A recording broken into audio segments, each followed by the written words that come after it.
Thank you very much for joining us very early in the morning today for the session titled Geopolitical Outlook 2025.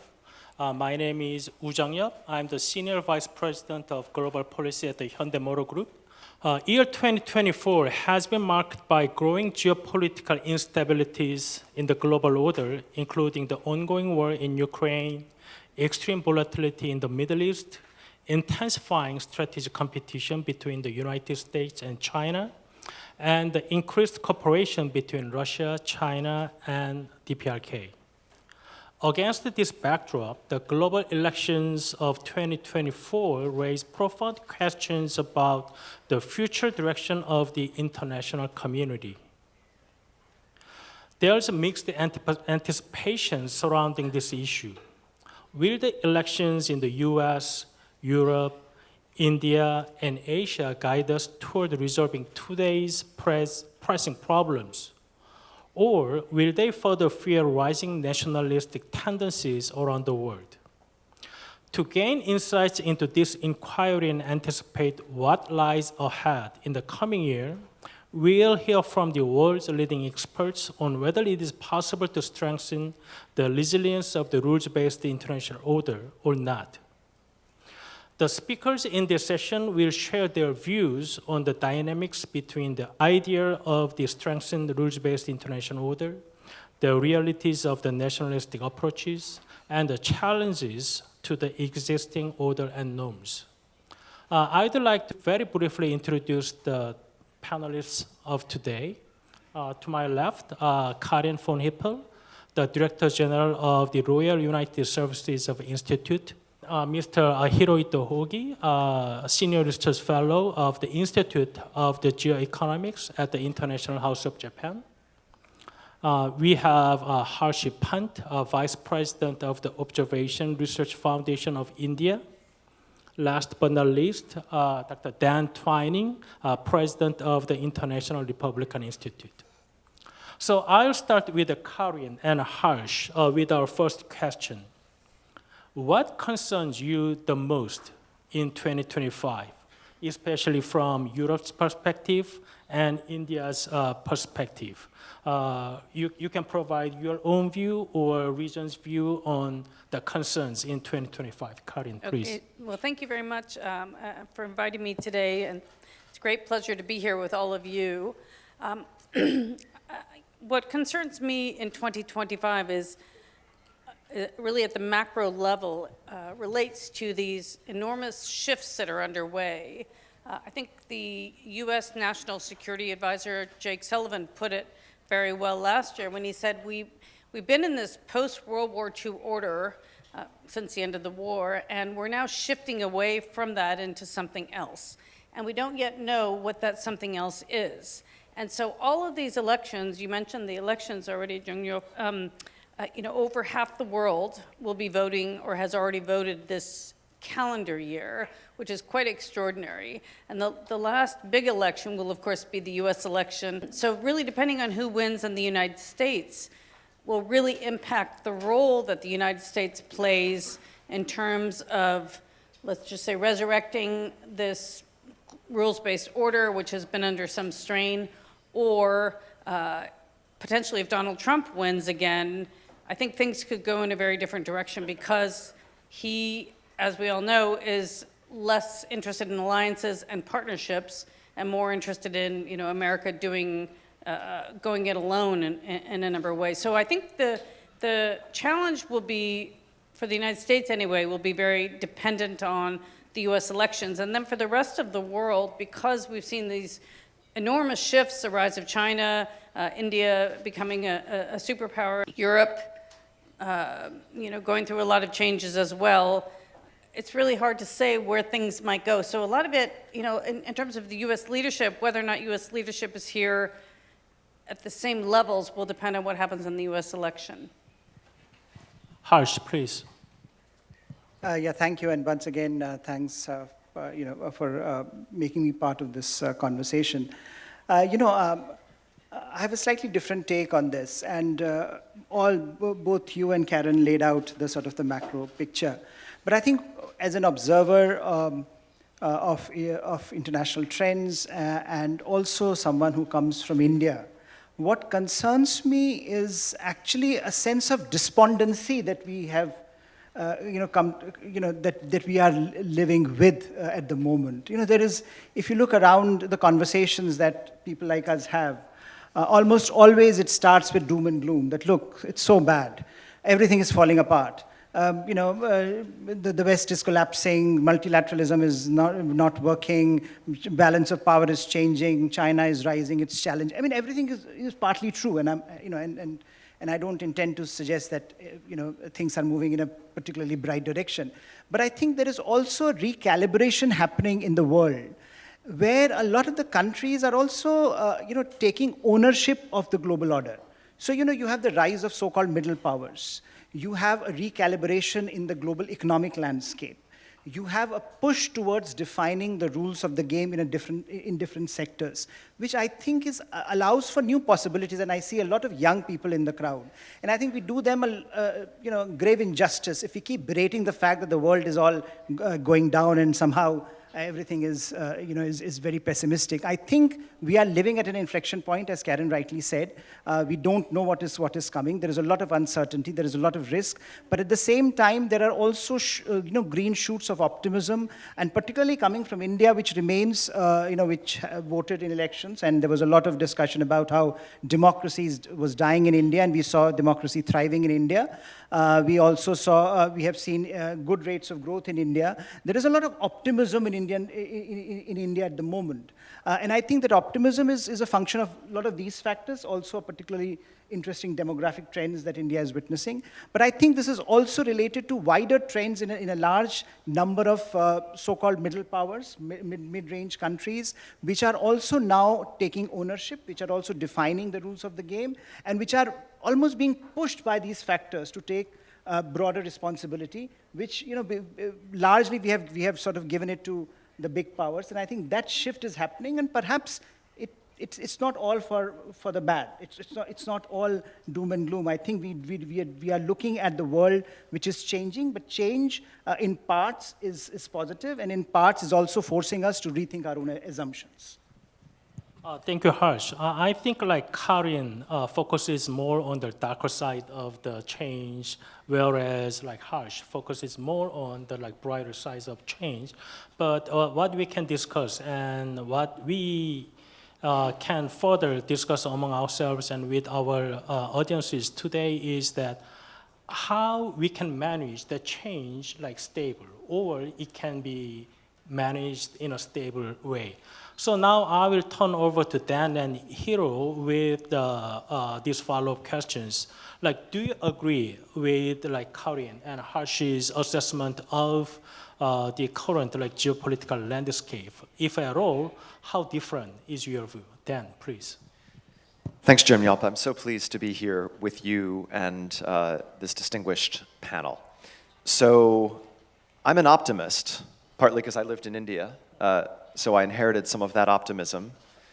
But I do think we need to frame the challenge. We're living in a new era of authoritarian aggression. You have a country, Russia, trying to wipe a neighboring European power, Ukraine, off the map, right? This hasn't happened in nearly a century. We have an extraordinary conflict in the Middle East that goes on, involving an assault against Israelis who were living in peace and freedom until October 7, when that all changed. And in this region that is the cockpit of prosperity in the world, you have a leader in Beijing who has territorial conflicts with so many countries, including India, including Vietnam, including Japan, including Taiwan, and is making brazenly revisionist claims based on the idea that China is more powerful than these countries. So what's interesting about this is that democracies and free and open societies, US partners, US allies, control more than 2/3 of global GDP. The US share of global economy has been constant over the last 25 years. The US is not in decline. The US provides 70% of global stock market capitalization. That's gone way up. one US company is bigger than the entire stock market, the entire economies of several European countries. So what do we need to do in the face of this concerted effort at authoritarian aggression? And I think what we're worried about is that it's concerted. Authoritarians are working together. There is a new proto-alliance between China, Russia, North Korea, and Iran. This did not exist before. These were countries with dictators, with their own revisionist, predatory ambitions on their neighbors, but they were not in league in the way that they are now. I know you all understand this here in South Korea, given how close we are to the north, that North Korea is a big player in the Ukraine war because of its active support for Russia. So we, in the free world, need to work together. I was so struck, Jung Yap, I'll close with this for now, I was so struck by President Yoon's Unification Day speech, where he talked about the promise of freedom. We all need to invest in our competitiveness to sustain a world that remains a place where we can enjoy freedom. Investing in our competitiveness means working together. It means making sure that our supply chains are secure. It means finding new ways to collaborate, not just in the military sphere, but on technology, across the board, on energy security. The US and Korea are very well positioned, as are Japan and India, in this new competition. And I think, as Harsh said, we have to have a little more confidence in ourselves and what we stand for in this world. Thanks, Dan. Hiro, please. My name is Hirohito Oki. Thank you for having me here in this such a wonderful venue. I'm a half pessimist and half optimistic in the forecasting 2025.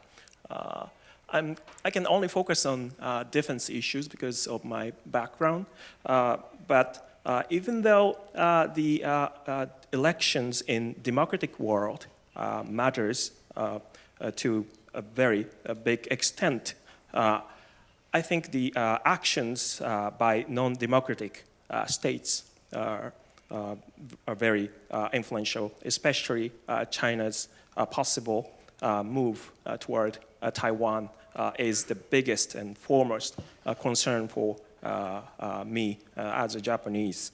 I think China's military policy has a dual purpose. On the one hand, to enhance its military capabilities to seek their foreign policy objective, but at the same time, it's a domestic political tool, given the PRA's long-standing domestic political influence in China.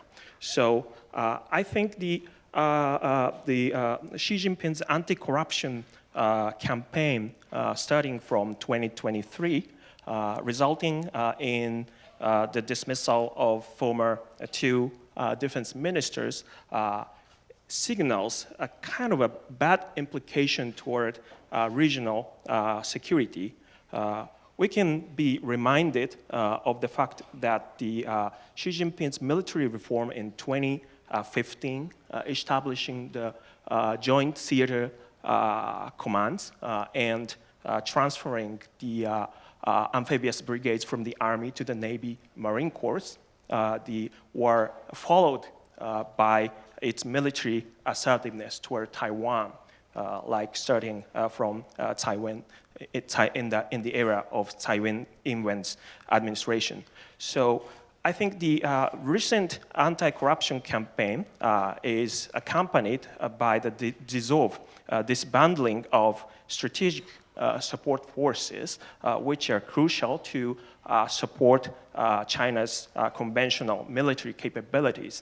I think it, on the one hand, enhances China's military capabilities, but at the same time, it is a domestic political tool to centralize Xi Jinping's political authority over PRA. And combined with those, I think in 2025, China will raise one step higher threat toward the neighboring countries, including Taiwan. I don't think the war will occur in 2025, simply because China is not prepared.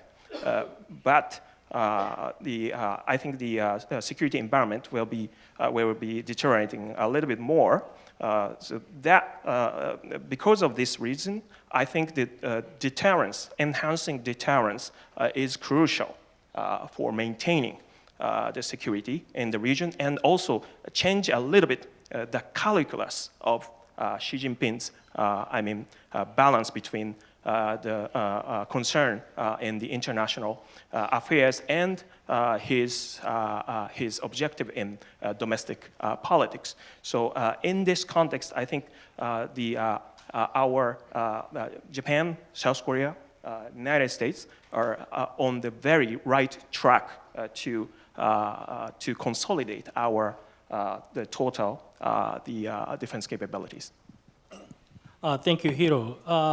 Let me just continue with Dan and Hiro with the following questions about how the current global risks are different from the ones in the past.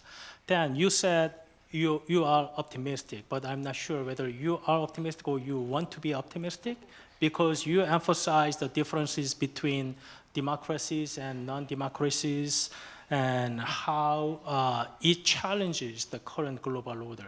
And I think, Hiro, your point about Chinese military buildup and the possible instability caused by Chinese military buildup also share the same concerns that the current risks are different from the past.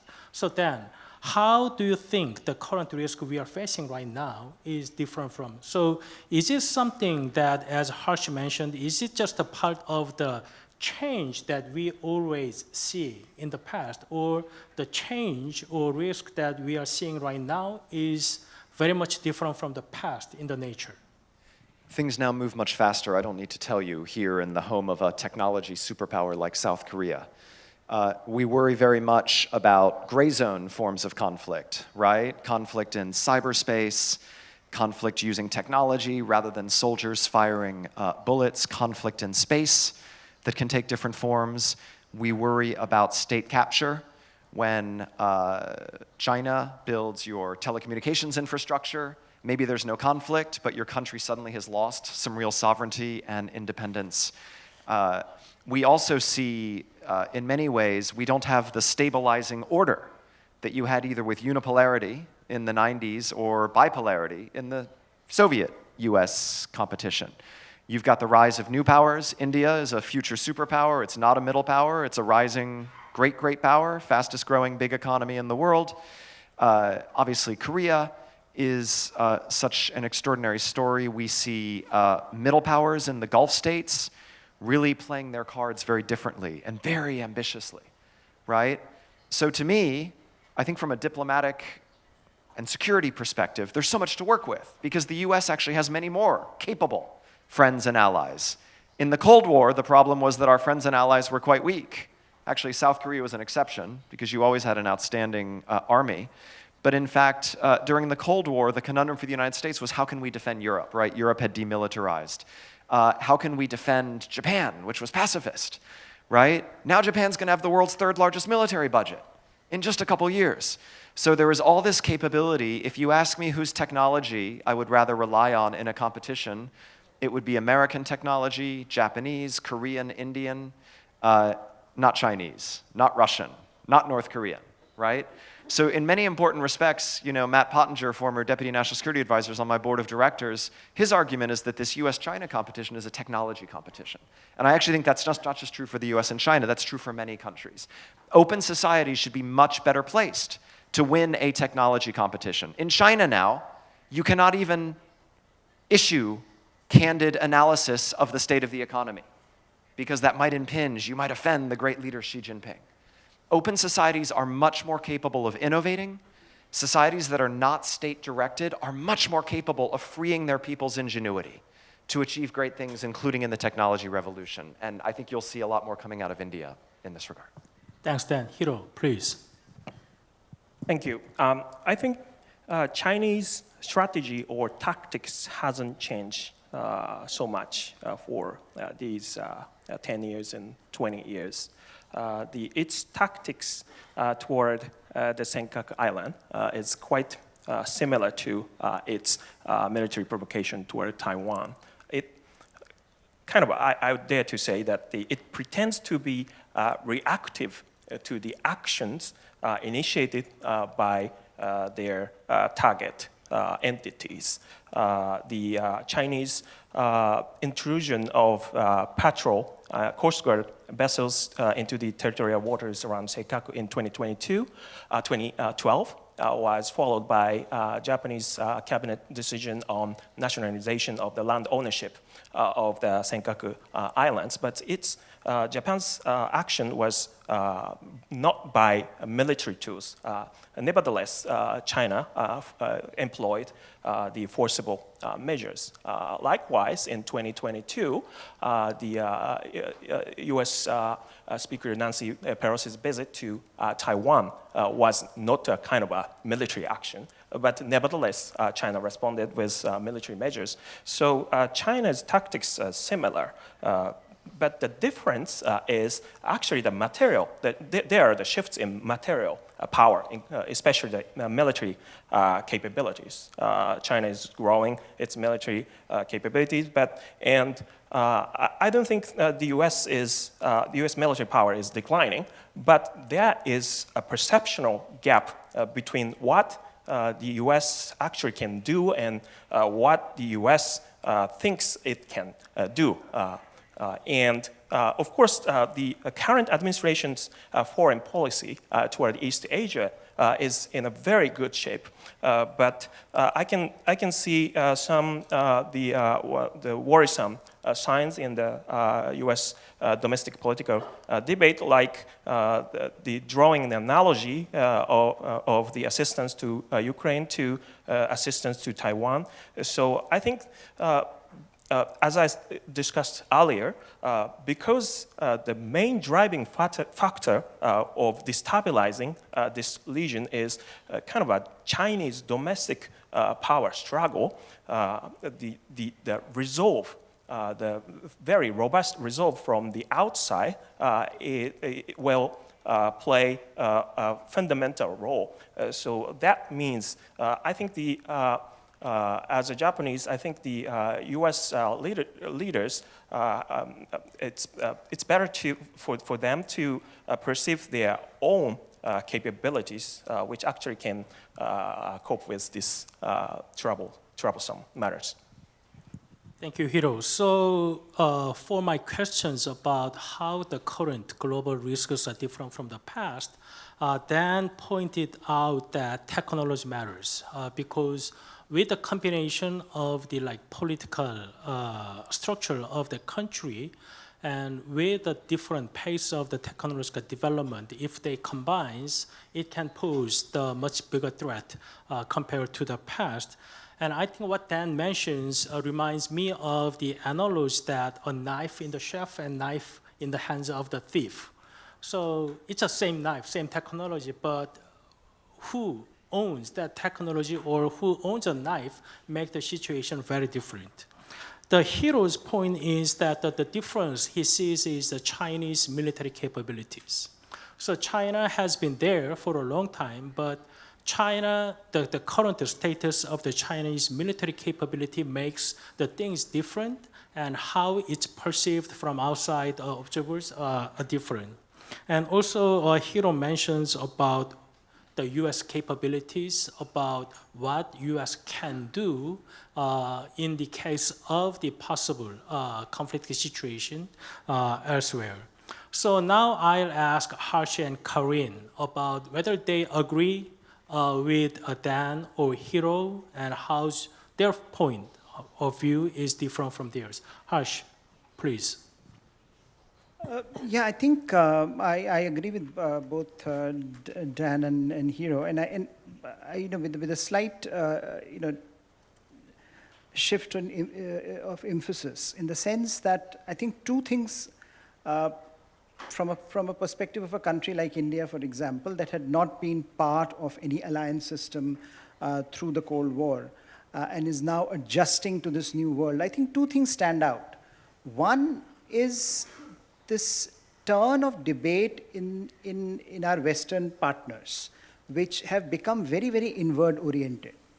And I think this is a big shift because, if you look at the debates in the US, or if you look increasingly the debates in Europe, they are largely about how to restructure their own societies in a way that can respond to domestic demands. And there is nothing wrong or right about it. It's just the political statement of our times that we are looking at Western societies that at one point used to be hyper-globalist in nature, today have suddenly become inward-oriented, whether you look at trade, technology, or migration. All of these debates are being manifested in ways that are very different from the way they used to manifest themselves. So I think the question is, how far will this discussion and discourse go? What will the impact be on actual policy making? Some of the impacts are already visible. We are living through those times, and I think a lot of that the debate is about, I think Hiro mentioned, is about the sense that will America in particular be standing with Indo-Pacific partners as the balance of power shifts here? And I think that's a big question, and I don't think the policymakers in the US have answered it to the satisfaction of their partners in this geography, which is, again, is not all negative, because it also means that Japan, India, Australia, South Korea have to do more, and they have to, start spending more. They have to start articulating a more ambitious strategic vision. They have to also respond by creating new minilaterals. I think people forget often this idea of Quad, for example, is often thought to be an American mechanism. But if you think about Quad's resurrection that happened in 2017, it came from Japan, India, and Australia. Americans were the party least interested at that point in time. They got on board, they revived it. But I think, this shows you that at the end of the day, there is a concern about how far America, how far the West will remain engaged. And I think that has its own sets of consequences. And I think in the region, we are witnessing some of those consequences. The second dimension of the points that were raised, I think, particularly by Dan, is this technology competition. And I think he is very right. This is going to be the driver. But I think, the whole debate on globalization, and I take technology also as an extension of that, geotech or geoeconomics, if you think about it, is also being driven by a very different set of parameters today. When when we think of 1990s, when globalization was hyper-globalization, end of history thesis was being propounded. If you compare what is happening today, and all of us, all of our countries, the West, Japan, Korea, India, we are all struggling with how do you manage China, with whom we all have extensive economic ties, but we are all struggling to articulate a national security relationship which can respond to that challenge. So this, I think this contradiction is a stark difference from the Cold War days, from the past security challenges. Here we are looking at those challenges through the prism of economic landscape as much as we are looking through the military landscape. So how do we craft a new posture is extremely difficult. India has been trying for the last 3 years to reduce its vulnerability, dependence on China. Very, very difficult. Our trade is still going up with China. There is a dynamic that is at play. Japan has tried that. It's not working. South Korea is also trying it. We are talking about restructuring of supply chains. It takes a lot of time. And it will require sustained effort. Now, whether we have it in ourselves to continue that effort over a long period of time is going to be the biggest challenge, perhaps, for all of our countries that perhaps look at the rules-based order through a similar lens. Thank you, Harsh. Karin, I'll turn the mic over to you, whether you agree with Dan, Hiro, or Harsh. Okay. Look, I think it's a fascinating conversation so far. The way I think about these global enormous shifts that we're dealing with, which I mentioned earlier, is, it builds on what my colleagues have said, because yes, the US, is now dealing with a more multipolar world. At the same time, the US is also distracted by internal divisions. So if you look how long it took the US Congress to approve aid to Ukraine last year, it took 7 or 8 months. So even, let's just say, Kamala Harris wins the presidential elections, she still will be facing a divided Congress. So other powers also will be playing different types of roles, and that's happening anyway. I think as Harsh mentioned, we've got middle powers asserting themselves, we've got more multipolarity. We've also got smaller powers asserting themselves in ways we haven't seen before, and I personally think that's a good thing. I think we need to be more respectful in listening to every country, because in the past we've been a bit lazy. The bigger powers kind of dictate the rules. And so what we've seen just based on the war in Ukraine and the fact that a number of countries, over 31 countries at the UN General Assembly, were not willing to say that Russia invaded its neighbor, it tells you the challenges that we're facing, not just because these countries may refuse to take sides, but many of them actually were more aligned with the Russia and China perspective than with what we had considered a violation of sovereignty. So we have that challenge that things are just more complex, they're more gray, they're less black and white, and we all have to figure out how to manage that. Now, as Harsh said, yes, we can adopt a more functional approach. We go back to international relations theorist David Matrani, where perhaps countries come together for a particular purpose about a particular theme, and then when that issue is no longer so critical, those countries can focus on different issues. And I think that's what we will be doing more than relying on the UN and these international institutions that were built for a different period and haven't modernized properly. If I could also just add very quickly, I think that this advanced technology arms race that we're dealing with, I think Dan and Harsh both mentioned that, what concerns me is, yes, of course, democracies probably have a better chance of winning this, but we don't actually know because, of course, we don't know what's happening behind the scenes in China, in Iran, in many Gulf countries, and with individuals that are making enormous advances, and a lot of it is just not transparent. And so I think that the concerns that certainly we have in Europe, that the United States has about who will win this advanced technology arms race is still to be determined. And so there's just so many unknowns right now, which is exciting, and it's also a little bit scary. So you can be an optimist or you can be a bit of a pessimist. But what I find striking, since I've been at my job, I've been there almost 9 years. You can tell by my accent I'm an American, but I have a German passport. I've been living in Europe for a very long time.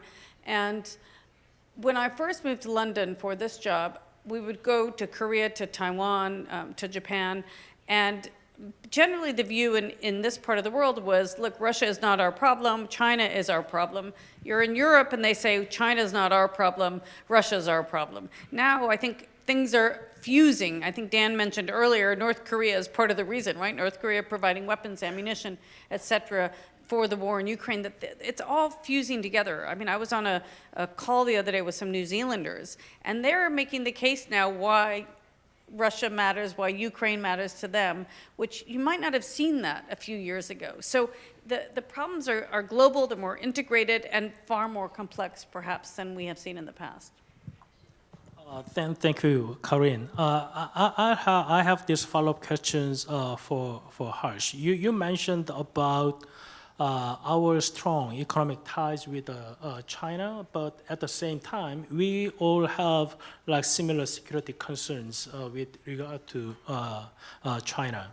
So even though you are not the like spokesperson of the Indian government, as a scholar from India, what's your view on Chinese relations with the other parts of the world, especially those who are competing against China, like United States, and in the region like India and Japan? How it will evolve into the 2025? So will China be more cooperating with those countries, or the China's relations with the countries in the region and in the globe will more intensify? Well, what's your view? Well, I think if there is one place where optimism gives way to pessimism, it is with Chinese behavior. I think I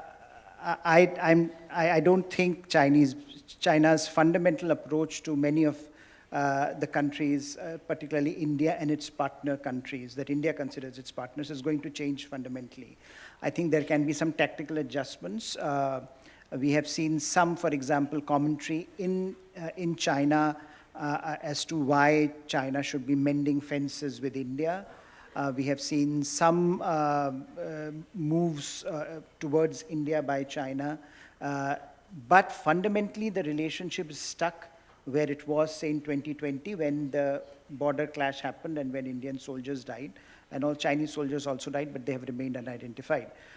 So I think Indian position since then had been that unless China makes a move on the fundamental issue of border that faces India and China, there is no likelihood of a significant shift in the broader nature of the relationship. And I think that will remain the case for two reasons. One, that China has since 2020 not indicated that it is willing to relook at the border question. And B, what Chinese actions in 2020 did was that it alienated even those sections in India which were relatively pro-China. For example, the business community or a section of the academia that always felt that mending fences with China is important for India's own balanced approach to foreign policy.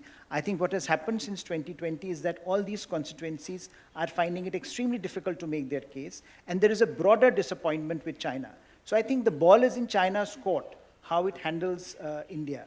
But broadly, we have not seen any significant shift either in China's approach towards India or in China's approach to those countries that India feels are its partners as it manages this churn in the Indo-Pacific.